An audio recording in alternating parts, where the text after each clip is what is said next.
the piece I'd like to talk about, we all know about the crying children. And all of us responded, as did, I think, most of the country in the same way, and that's great. What I'd like to talk about is the other piece of the story. When Trump keeps saying, well, it's because they entered the United States illegally, they swam across the river, that's against the law, so they deserved what happened. They could have just walked across the bridge and asked for asylum, and that would have been legal. So that's the piece I'd like to talk about very quickly. What happens if you do that? And the bottom line is we're just beating people off with a stick, you know, just driving them away from the bridge, like breaking their will once they are detained, so that people literally give up and go back to Honduras. I had a 20-year-old client go back with a bullet hole through his torso because he was just too depressed. I had an 18-year-old go back just after his 18th birthday because his older brother was killed in Honduras. His second older brother got to the United States and was deported and killed shortly thereafter. He got up here, and after a year in prison, de facto, he just couldn't stand it anymore. He went back. He canceled his petition for asylum and went home. So I want to talk a little bit about those realities so that you can all answer all of those questions.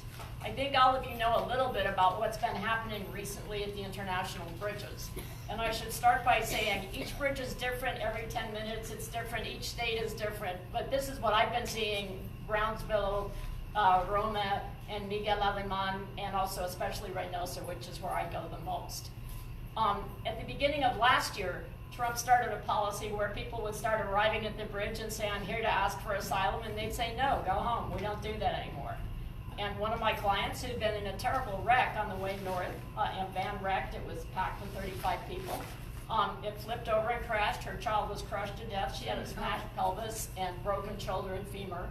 2 months in the hospital in Reynosa, hobbled across the bridge on a walker, and was told, no, go back. So she hobbled back. In Reynosa, refugees are a #1 target for kidnapping because they figured out everybody's got someone in the United States that'll pay the ransom. Even if they're dead broke, they'll go find the money. So she got kidnapped at the foot of the bridge. She was missing for 6 weeks. Then the nuns, having received her for the second time, had her get into a little bit better shape, and we walked her across with quite a fight, and she got put in detention. And unlike the past, where almost everyone that crosses by the bridge, you're allowed to get out on parole for the long duration of your case proceedings.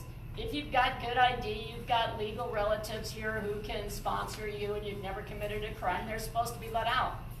That used to be about 80% would be let out, now it's about between 0 and 8.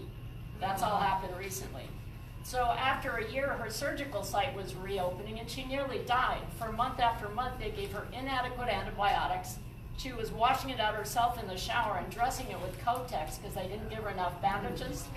And they let the infection go into her thigh bone, which made her at risk of death and amputation. By January, she was in a wheelchair with shooting pains, running a fever, and they finally kind of threw her at me and said, okay, we changed our mind, she can have parole. And we got her to an aunt and went immediately from the airport to a hospital, and she had 3 surgeries on an emergency basis. And I'm glad to say that her leg was saved. She's in danger of deportation. This is one of the things that happens to you if you try to go across the bridge. But things have gotten even worse this year. For a while, people stopped being turned away because American Immigration Council filed a huge class action against them. The law says you walk across the bridge, you say, I'm in danger in my home country, I want to ask for asylum, and you will be processed and sent to an expert for a credible fear interview.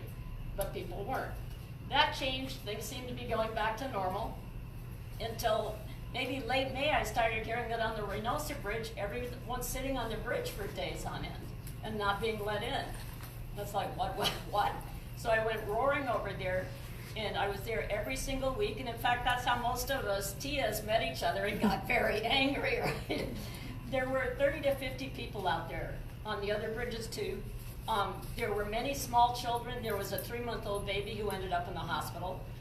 There was a girl who was 15 who had been gang raped and was 7 months pregnant. They were lying in the 100-degree to 105-degree heat on the cement. Some of them had been there 15 days, and Roma, they'd been there 16 days. And the people on the bridge, the Border Patrol people, were saying, you have to sit here, you're not allowed in the waiting room. You sit here, and when it's your turn, we'll call you. So people sat.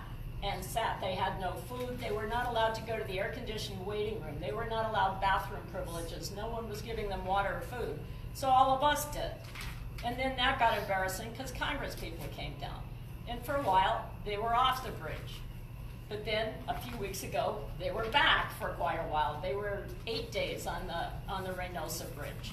So all of this was very strange. But they've combined it now with yet a new thing, and I expect people will be back on the bridge soon. But there's a new thing now. I got 2 minutes left, so I'm going to talk really fast. So what they're doing now, you approach the bridge, and at the opening of the bridge on the Reynosa side, there are now several Mexican immigration officials, and they have orders to check everybody's papers and visas if they're not Mexican, to find out if they have a transit visa, which you can get in southern Mexico if you're not being chased by the cartels. If you don't have a valid visa, or if you just have the receipt instead of waiting around for the final card, they will take you away because you're illegally in Mexico, detain you, and deport you back to Honduras. This is at the Americans' request. If you manage to sneak around them, at the halfway point of the bridge are 3 Border Patrol people from U.S. Customs and Border Patrol. And they will stop you and review your papers. And if they see that you don't have a valid Mexican visa, they call the Mexicans and basically say, hey, come get your trash. And the Mexican officials have to come up and drag people away, which they hate doing, and they're furious about it, but that's the orders. And if you ask them off the record, you know, is this in collaboration with the U.S. government? It's like, yeah, they make us do it. They call and make us do it. We don't want it. What else does U.S. Border Patrol do? If they see you do have a transit visa, they make you stand or sit just the other side of the U.S. line, because you can't apply for asylum until you're in the U.S. And they say, everything's full, there's no room for you. The waiting room has 100 chairs, they're empty. There's the bathrooms, there's the shower, there's everything. Why are the detention centers full? Because they don't give people parole anymore. So I'll just end on this one case of a young man who came up here as a Honduran child after the hurricane. He was about 7 and was a very good student, never got in trouble, did really well in the United States, was a small businessman, and then they just didn't renew his TPS. So he got kicked back to Honduras, where he was attacked with a machete, came back up here, and said, you know, I need asylum, but it was only a cartel problem, so they sent him back to Honduras. This time he's penniless. He was also being, you know, harassed and chased and threatened, so he fled one more time and jumped the trains that the kids ride, La Bestia, the Beast. And he was tired. He fell off, and he lost an arm and a leg. He's now in detention for nearly a year. He's been 4 months without his pathetic arm and leg. This is how we treat people that come the legal way. So I know my 7 minutes is up. All right, thank you, everyone.